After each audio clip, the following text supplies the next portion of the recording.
国民党的党主席陈立文今仔日参加白色恐怖追诉大会，不过在追诉的对象当中，却是包含中国间谍50。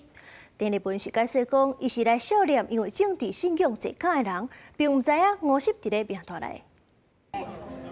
陈立文主席加油！两岸一家亲，我们都是中国人。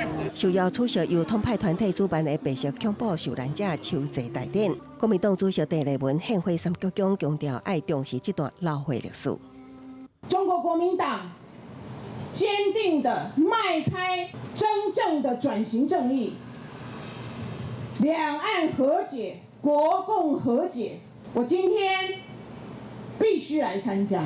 严国活动中追诉对象包括1950年中共安插伫国民党政府内部，这国家强调纵观五朝。陈立文澄清，活动并不是以这款人为主角，强调五朝顶人不是封建定的政治犯，而是来台湾从事颠覆甲情报工作的间谍。身为九江后台台北市长周万安也向陈主席发声，应该纪念那些捍卫中华民国、保卫台湾、为中华民国牺牲奉献的前辈。那当然，蒋市长讲的也没有错。我们在面对228跟白色恐怖悲情的历史，寻求的是和解，是抚平伤痕，而不是在伤口上恶意的撒盐，扩大裂痕，扩大我们内部的对立。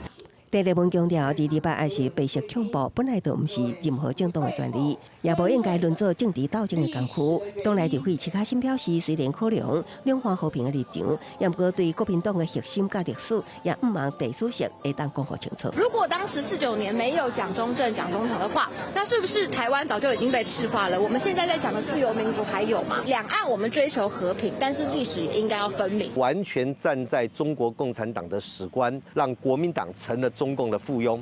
第二个，背叛了国民党自己当年的总裁主席蒋介石。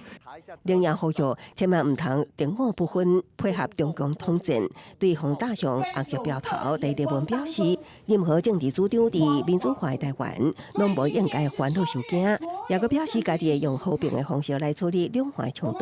公视新闻采访报道。